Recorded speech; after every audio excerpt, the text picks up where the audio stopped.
সবার দিকে এরকম করে দেখে, যখন রাধারানীর দিকে দেখে এরকম করে দেখে।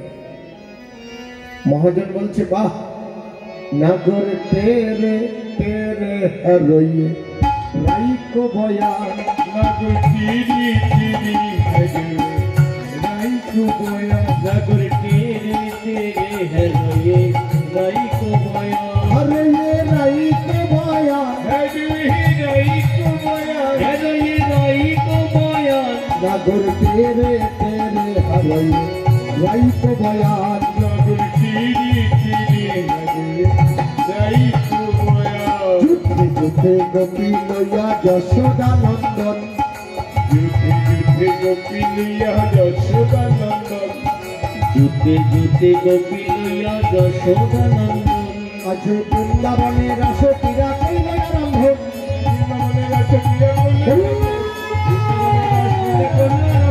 বৃন্দাবনে রাস ক্রীড়া কইল আরম্ভ, নাগর তিরি তিরি হরইয়ে রাইকো বয়ান, নাগর তিরি তিরি হরইয়ে রাইকো বয়ান।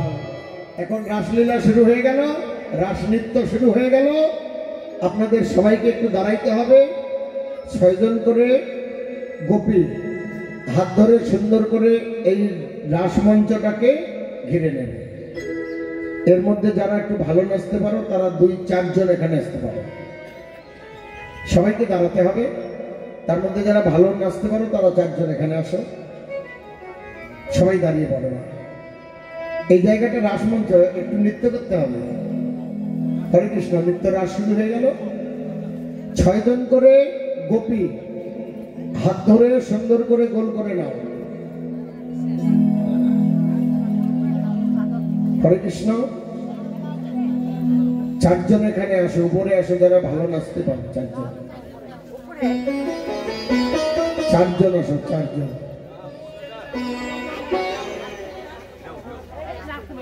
রাধেশ্যাম,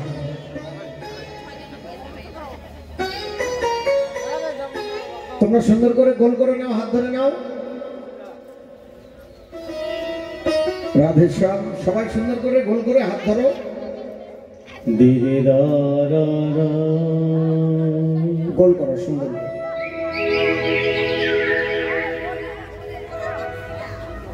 রাধে, গোল বোঝে না মা? সুন্দর করে হাত ধরে গোল করে নাও।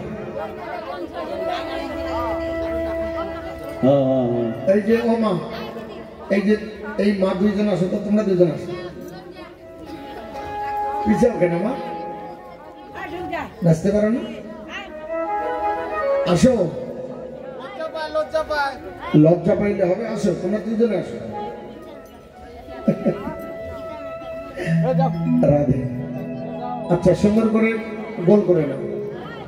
তোমাদের জায়গায় তোমরা যদি লজ্জা পাও তাহলে আর কি হবে? হ্যাঁ, মন্ডলী অস্ত দেবং ধনি ধনি করিয়া মন্ডলী, গোপী গোপী করিয়া মন্ডলী, আজ ওই মধ্যে মধ্যে মধ্যে মধ্যে নৃত্য করো যশোদা বনমালী, নৃত্য করে যশোদা বনমালী, নৃত্য করে যশোদা বনমালী, যদুধানী নাগর তিরে তিরে হরইয়ে রাইকো বয়ান, নাগর তিরে তিরে হরইয়ে রাইকো বয়ান।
মায়া আশ্রয় করিয়া নটবর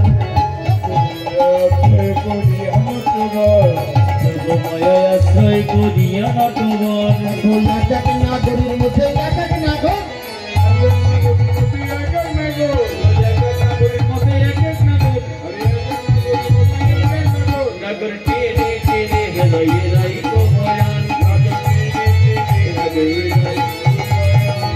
গোপী তত্ত্ব কৃষ্ণ সুরাস মণ্ডলে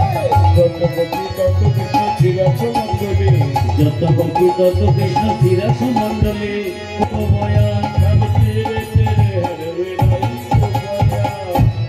জয় রাধে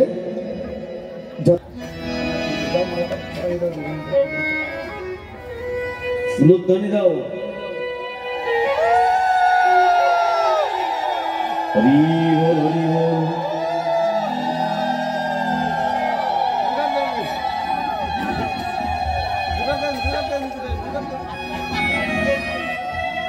জয় রাধে। যত গোপী তত কৃষ্ণ শিরাস মণ্ডলে কোন গোপীর কৃষ্ণ কোন গোপী নাহি বলে। যার যার কৃষ্ণ ছিল তার তার বুকে। কৃষ্ণকে বুকে নিয়ে যে কি সুখ কি আনন্দ, এটা যে পেয়েছে বুকে সে ছাড়া কিন্তু কেউ জানে না। এই সুখ আনন্দ পাওয়ার পরে গোপীরা মনে মনে ভাবছে, আচ্ছা এতদিন শুনেছিলাম গোবিন্দ রাধারানীর বল্লভ, গোবিন্দ যদি রাধারানীর বল্লভ হবে তাহলে কেন গোবিন্দ আমার বুকে? গোবিন্দ যে আমার বুকে, এখন কি মনে হচ্ছে গোবিন্দ কার? গোবিন্দ আমার। রাধার না আমার? আমার। কার মনে হচ্ছে? আমার। আমারই মনে হচ্ছে না, যেহেতু আমার বুকে আছে তাহলে গোবিন্দ আমার। গোপীরা এই কথাটাই বললেন, না গোবিন্দ রাধারানীর না, গোবিন্দ আমার। এই কথাটা হয়ে গেল গোপীদের একটা বড় ভুল। কেন জানেন? এই আমার কথাটাই হয়ে গেল ভুল। কেন ভুল হলো? যদি গোপীরা বলতে হে গোবিন্দ আমি তোমার, তাহলে কিন্তু আর ভুলটা হয় না। যখনই বলছে গোবিন্দ আমার, এই আমার কথাটা ভুল কেন হলো? আমার এখানে মালিকটা আমি নিজে হইলাম। যদি বলতো আমি তোমার, মালিকটা এখানে গোবিন্দ হইতো, ভাবটা একই থাকতো। এই সামান্য একটু ভুলের কারণে কি করলো জানেন? আমার রাধারানীকে কোলে করে নিয়ে গোপীদের মাঝখান থেকে অদৃশ্য হয়ে গেল। জবহরি অলক্ষিত ভেল, অদৃশ্য হয়ে গেল। তো রাধারানীকে যখন কোলে নিয়ে অদৃশ্য হয়ে গেছে, রাধারানী প্রাণ বল্লভের গলাটা জড়িয়ে ধরে বলছে, প্রাণনাথ বধূ তুমি আমাকে এত ভালোবাসো। আর মনে মনে ভাবছে এতগুলো গোপী ছিল, গোবিন্দ আমাকে কোলে নিল, তার মানে আমার মতো সুন্দরী বুঝি আর কেউ ছিল না। এই যে একটা অহংকার ভিতরে, সৌন্দর্যের অহংকার। গোবিন্দ কারো কোনো অহংকার রাখে না, তার কাছে গোবিন্দ থাকে না, সে যেই হোক। লক্ষ্য করে রাধারানী প্রাণ বল্লভের গলা জড়িয়ে ধরে বলছে, প্রাণনাথ আমার না অনেক দিনের স্বাদ ছিল আমি তোমার একটু কাঁধে চড়ব, মানে ঘাড়ে। গোবিন্দ চিন্তা করলেন, বাহ, চাইল না, আদর করে আমি কোলে করে নিয়ে আসলাম, এটা না চাইতেই তো কোলে করে নিয়ে আসলাম, এখন আবার ইচ্ছা করলো ওর কাঁধে চড়া, চাইলে বলে। গোবিন্দের কাছে যদি কোনোদিন কিছু চাও পাওয়া যাবে না, চাওয়া লাগে না। ভগবানের কাছে কখনো কোনো কিছু চাওয়া লাগে না। পারলে শিশুর মতো একটু কাঁদো, তোমার কিসের অভাব তিনি জানেন, জানে না? তোমার কিসের অভাব তিনি অবশ্যই পূরণ করবে, শুধু ভগবানের চরণে কাঁদতে হবে শিশুর মতো। গোবিন্দ কি করলো? রাধারানীকে বলছে, রাধে তুমি একটু দাঁড়াও, এক্ষণে এসে নিচ্ছি। ওই যে বসাইয়ে রেখে গেল, আর এলো না। সমস্ত গোপীগণ রাধা গোবিন্দ হারা হইয়া মল্লিকা মালতী জ্যোতি সবাইকে